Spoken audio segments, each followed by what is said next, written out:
Hey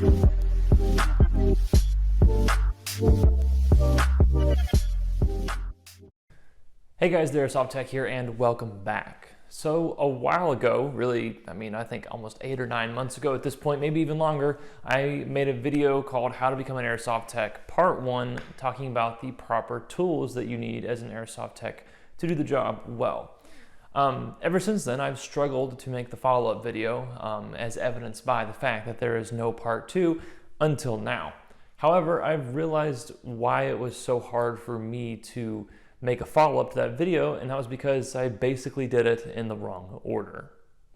So this video, which is chronologically the second video of the How to Become an Airsoft Tech YouTube series by me, really this video should serve as the first one that you watch, and I will retitle the videos to meet that requirement.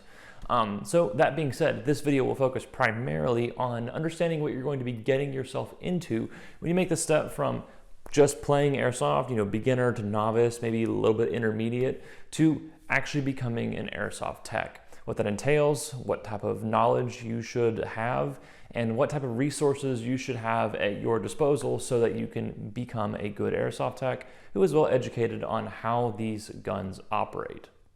So, first and absolute foremost, understand what you're getting yourself into. Now, if you're like me and you got into this blind 10 years ago when you were roughly 14 or 15 years old, you opened up your one and only airsoft gun and the gearbox just exploded across your makeshift bench in your bedroom. And it was a struggle to put back together. It took you a couple days, if not a week or more, just to get the thing back together and functioning. And then once you did, it wouldn't shoot the same as it did before. So what I want you to do is I want you to understand what you're getting yourself into. This is not going to be something that is super duper easy. You might learn very quickly and you might be somebody who lands on their feet 9 times out of 10, but chances are you're going to have trouble with these guns. They're very finicky, parts don't fit perfectly fine and perfectly correct all the time, especially aftermarket upgrade parts, and you just run into troubles with things that you're not totally familiar with. That being said, if you're a little bit older than a teenager, when you start working on these guns for the first time, it might be a little bit easier for a 20-year-old you versus a 12 or 13-year-old you because your brain is a little more developed and you have a little more patience for these things and you kind of understand things more intuitively than you did when you were younger. I just want to warn you to understand what you're getting yourself into, and again, to warn you so that you're not shocked when your gun explodes on your workbench for the first time. Tip number 2. Buy a second AEG to learn how to work on before you touch your primary airsoft gun. If you're anything like me, then you got into this situation where you wanted to learn how your airsoft gun worked, you wanted to learn how your really cool Echo 1 P90 functioned, so one boring evening you just decided to take it apart. And when you did so, the gun, the gearbox shell exploded across the room, your mainspring went that way, your tappet plate spring went underneath your bed, and your tappet plate was nowhere to be found for about 3 or 4 days. So, don't make the same mistake I did. Don't work on your one and only AEG. Buy a second AEG and learn how to work on that before you start to work on your original first airsoft gun. Again, I say this from experience because there were multiple weekends that I went unable to play airsoft because my one and only AEG, my Echo 1 P90, I could not get to work right. I could not get to become reliable and perform appropriately to be comfortable with playing with it. So, best bit of advice I can give you, or some of the best bit of advice I can give you as somebody who is looking into getting into becoming an Airsoft Tech, is to buy a second AEG and upgrade it, work on only it until you are very comfortable with the performance and the reliability that that gun has. Everybody always asks me for good examples. I really like the G36C. That was my second AEG that I bought to learn how to tech on. Now I know that gun's not really available anymore. So that being said, SEMA M4s, D-Boys M4s, JG M4s, SEMA AKs, stuff like those guns are very, very, very good second AEGs for people to learn how to tech on. So definitely do that, and then you're ready for the next step.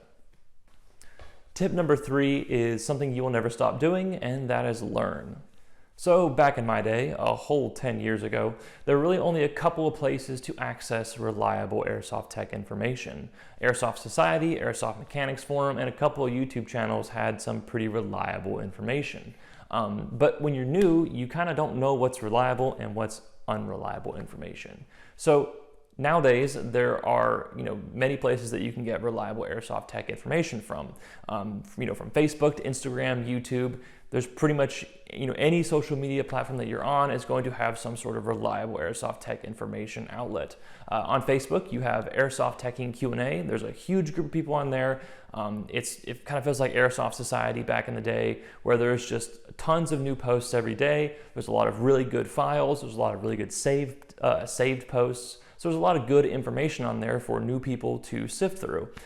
Same thing goes for Instagram. I do have an Instagram page where I talk about things occasionally, and I cannot remember many people off the top of my head, but there are also some really good airsoft techs on Instagram that frequently post good information.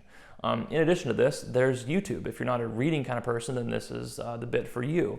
I obviously have a YouTube channel that has a lot of really good information. Now, some of it is disputed, and that's totally fine. People can disagree, but I feel like my information is reliable and it speaks for itself in the results that I show. If you don't want to watch my videos, that's totally fine. Mayaki on YouTube makes some really awesome videos as well. AST Kilo 23 makes some pretty good videos. Zayko is always a great one to go to. He doesn't really make videos anymore on this topic, but he still has a really good backlog of them. Negative Airsoft also makes some pretty good videos if you want some humor thrown into it as well. That being said, this step is pretty important. You need to learn how these guns work. You need to learn what it means to tune your AEG. You need to learn what shimming is. You need to learn what AOE correction is, how to perfect an air seal, what tappet plate timing is, what's the difference between a 50-degree bucking and a 70-degree bucking, what's the difference between a 6.03 millimeter inner barrel and a steel 6.01 millimeter inner barrel. There's just a lot of stuff to learn. And to this day, I'm still learning new things about these guns, about different parts, how they fit together, how I should tune them, etc. So this is the fun part, in my opinion. This is where you learn how these guns work and how to work on them. All right, so your new second gun has come in the mail and you're ready to break it down. You're ready to get started learning how to become an airsoft tech. So now, again, take everything that we have learned in this video so far. Also, take the previous video of what tools you should have to be an airsoft tech. Tools are very, very useful, as it turns out. You cannot take apart your gun appropriately if you don't have the proper tools to do so. So take all this information, learn how your gun works. There's plenty of YouTube videos out there in terms of how to disassemble and reassemble your specific airsoft gun, or at the very least, your specific model. And go from there. Really do some basic things. Take your gun apart, put it back together. Take it apart, put it back together. Take it apart again, and just learn how everything works. It's really that simple at first. And then once you learn how everything works, once you're comfortable doing that over and over again, then it's a good idea to put together a build list. You put some of that learning that you did on Airsoft Tech Talk, or Airsoft Tech Q&A, I'm sorry, and all that learning you did on YouTube as well. Put together a build list, order some parts. Good places are Brill Armory, Clandestine Airsoft, and if you're in a pinch, Evike does have some good things, but they just tend to be a little more expensive. And order those parts and get them in and install them in your new AEG. Tune up the thing nicely, and yeah, enjoy it. This is really the most fun part of it all, is actually applying what you've learned and all of your knowledge up until this point to get a finished product that you yourself have built. The last tip I can give you is please, please, please be sure to be humble. It's very, very easy as a new tech or somebody who is, maybe verging on intermediate tech to become very arrogant and very cocky with their abilities and their new gun's performance. I speak from experience here. Be humble. Don't try to build really cool guns to just be, the player on the field that everybody, turns their heads to, even though that is pretty cool. Just be somebody who's in it for yourself. Be somebody who's in it for the hobby of airsoft, and be somebody who's in it to learn something and to get better at life in general. So be that person. All right, guys, that's gonna have to do it for this video. I hope you enjoyed it. A little bit different format, a little bit different recording angles. If you don't mind, please subscribe to my YouTube channel for more Airsoft Tech themed content. Comment down below about what you think about these tips in terms of how to become an Airsoft Tech. And also like this video if you thought it was good. All right, guys, I'll see you in the next video. But until then, stay tuned, Techs.